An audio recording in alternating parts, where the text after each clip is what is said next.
MA उत्तरार्ध के सभी बच्चे, आज हम 10 रूपकम का क्रमबद्ध अध्ययन करते हुए प्रथम प्रकाश की अगली कारिका पढ़ेंगे। कल तक हमने पढ़ा अवस्थानुकृति नाट्यम, नाट्य का अनुकरण, अवस्था का अनुकरण नाट्य कहलाता है।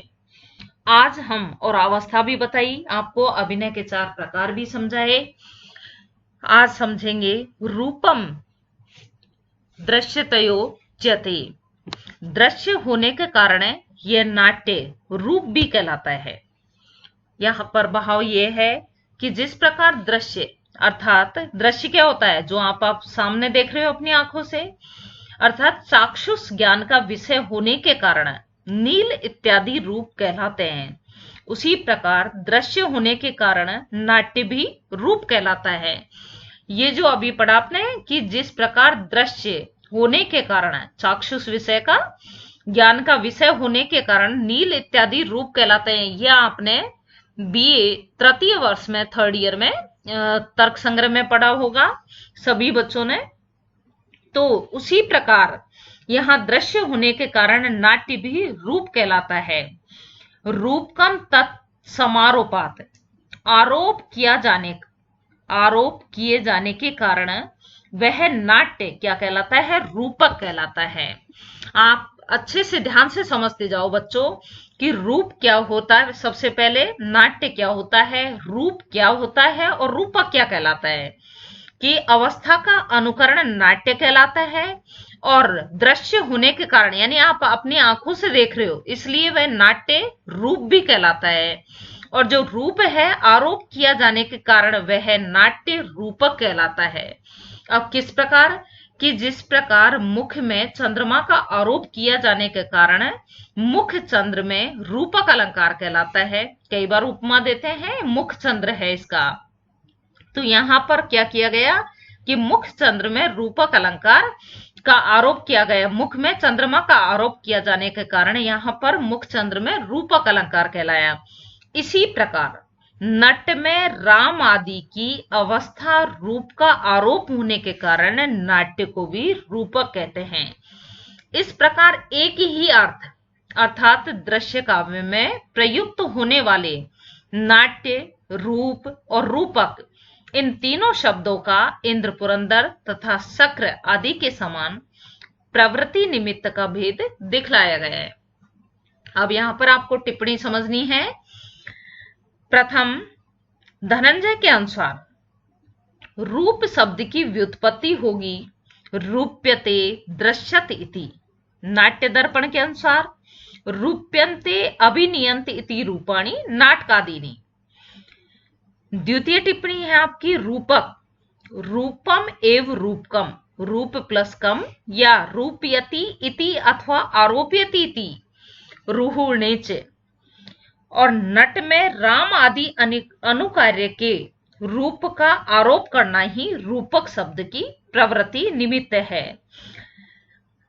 तृतीय टिप्पणी है प्रवृत्ति निमित्त, कि जिस निमित्त से, निमित्त अर्थात जिस उद्देश्य से का किसी अर्थ में शब्द का प्रयोग किया जाता है, वह शब्द प्रवृत्ति निमित्त कहलाता है। जैसे गोत्व के कारण गायों में गो शब्द का प्रयोग होता है, अतः गोत्व, गो शब्द का प्रवृत्ति निमित्त है। एक ही अर्थ वस्तु के लिए भिन्न भिन्न निमित्तों से अनेक शब्दों का प्रयोग किया जाता है। यहां उन शब्दों के अर्थ में तो भेद नहीं होता, किंतु उन शब्दों के प्रयोग का निमित्त भिन्न भिन्न हो सकता है। जैसे एक ही व्यक्ति परम ऐश्वर्यवान होने के कारण इंद्र तथा पुरों को विदीर्ण करने के कारण पुरंदर कहलाता है। इसी प्रकार अभिनय या दृश्य काव्य में उदात्त आदि अवस्थाओं का अनुकरण किया जाता है, अतः वे नाट्य कहलाते हैं। वे दृश्य हैं, इसी से वे रूप कहलाते हैं। और वहां नट में रामादि के रूप का आरोप किया जाता है, इसलिए वे रूपक कहलाते हैं। ये तीनों शब्द एकार्थवाचक हैं, किंतु प्रवृत्ति निमित्त का भेद है। मुझे आशा है कि आप सभी बच्चों को समझ आया होगा यहां तक। अब अगली कारिका जो है अति महत्वपूर्ण, जिसका मैं पहले भी आपको वीडियो के माध्यम से पढ़ा चुकी हूं और चार्ट के सामने रख के चार्ट समझाया आपको अच्छे से, उसकी व्याख्या की। आज आप फिर से कारिका के रूप में इसको पढ़ो। नाट्य के प्रकार भेद। नाटकम सप्रकरणम भाणे प्रहसनम दिमे व्यायोग समवकारो विच्यम अंके इहा मृग इति। सबसे पहले कि नाट्य के ये रूपक कितने प्रकार के होते हैं। दसदैव रसाश्रयम, रस पर आश्रित होने वाला यह रूपक 10 प्रकार का ही होता है। यहां पर भाव यह है कि रूपक रसों पर आश्रित होते हैं, वे 10 प्रकार के ही हैं, अधिक नहीं है। रूपक की दृष्टि से अभिप्राय, शब्द द्वारा अवधारण, रूपक 10 प्रकार के ही हैं। इस प्रकार का नियम यहां पर किया गया है। आगे धनंजय जी ने वस्तु, नेता और रस के आधार पर एक दूसरे से भिन्न स्वरूप वाले 10 ही रूपक माने हैं। उन 10 रूपकों का निर्देश किया है कि नाटक, प्रकरण, भाण, प्रहसन, डिम, व्यायोग, समवकार, विधि, अंक, इहामृग, ये 10 भेद हैं। आप सभी बच्चे अच्छे से ध्यान से पढ़े इसको कि उन 10 भेद कौन कौन से हैं। नाट्य के 10 भेद कौन कौन से हैं। नाटकम प्रकरणम भाणे प्रहसनम डिमे व्यायोग समवकारो विच्यम अंके इहाम रगायति। नाटक, प्रकरण, भाण, प्रहसन, डिम, व्यायोग, समवकार, विधि, अंक और इहामृग, ये 10 शुद्ध रूपक माने जाते हैं। रूपकों के 2 भेद माने जाते हैं, शुद्ध और संकीर्ण। तो शुद्ध रूपक यहाँ पर 10 प्रकार के हैं। इसके अतिरिक्त संकीर्ण रूपक, नाटिका आदि भी होते हैं, जो आगे अन्य कारिकाओं में हम सभी पढ़ेंगे।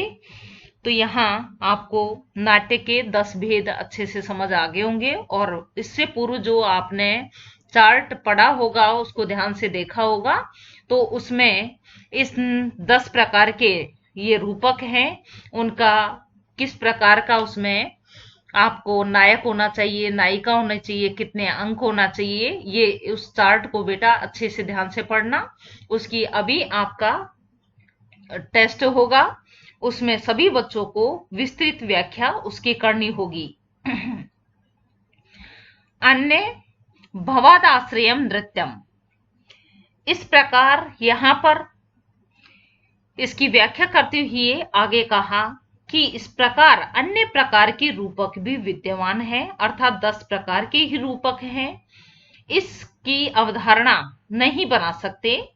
तो शंकाकार, आप जानते हो कोई भी बात हम जब एक नियम निकालते हैं या निर्धारित करते हैं तो उसकी आलोचना करने वाले अनेक पैदा हो जाते हैं। तो यहाँ पे भी निश्चित रूप से जैसे ही आचार्य धनंजय जी ने अपने 10 रूपकों का ये भेद बताए 10, तो उसके पश्चात शंकाकार अपना शंका उठाते हैं कि अन्य भावाद आश्रयम नृत्यम, कि भाव पर आश्रित होने वाला नृत्य नाट्य से भिन्न होता है। नाट्य रस पर आश्रित है किंतु नृत्य भाव पर आश्रित है, अतः नाट्य से नृत्य भिन्न भी होता है। यहाँ भावाश्रय इस शब्द से विषय का भेद और नृत्य इस शब्द से आंगिक अभिनय की प्रचुरता दिखलाई है, क्योंकि नृत्य शब्द नृत्य धातु से बना है और नृत्य धातु का अर्थ है गात्र विक्षेप, यानी अंगों का चलाना। साथ ही नृत्य करने वाले के लिए नर्तक शब्द का प्रयोग होता है और लोक में भी यहाँ नृत्य में दर्शनीय है, ये व्यवहार होता है। अतः नृत्य नाटक आदि रूपकों से भिन्न ही है, क्योंकि जो श्रीगतित आदि नृत्य के भेद हैं इस नाट्य के नहीं, इसलिए 10 ही रूपक हैं, यह नियम ठीक है। दूसरी ओर नाटक आदि रूपक रसपरक होते हैं, रसाश्रयम का है और वाक्यार्थ के अभिनय रूप में हुआ करता है, क्योंकि विभाव आदि पदों के अर्थ पदार्थ हैं। उन पदार्थों का संसर्ग ही वाक्यार्थ है और वही वाक्यार्थ रस निष्पत्ति का हेतु है। इस प्रकार अलग अलग विद्वानों के द्वारा शंकाकारों ने शंका उठाई, लेकिन फिर भी अंत में जिस प्रकार नृत्य के गात्र विक्षेप अर्थ की समानता होने पर नृत्य से नृत्य इसलिए भिन्न होता है कि क्योंकि नृत्य में अनुकरण होता है, उसी प्रकार नाट्य से भी नृत्य भिन्न है और नाट्य में वाक्यार्थ का अभिनय होता है, किंतु नृत्य में पदार्थ का अभिनय होता है। सभी चीजें जब पढ़ते हैं उसके पश्चात निष्कर्ष रूप में यही निकलता है कि आचार्य धनंजय जी ने अपने रूपकों के भेद 10 ही माने गए हैं। और आज के इस वीडियो के माध्यम से हम इतना ही पढ़ेंगे, क्योंकि अगली जो कारिकाएं हम पढ़ेंगे, नृत्य ताल लय पर आश्रित क्या क्या होते हैं और नृत्य क्या होते हैं, ताल क्या होते हैं, इनकी व्याख्या तो इससे भिन्न है। इसलिए आज के इतना ही अध्ययन है। धन्यवाद।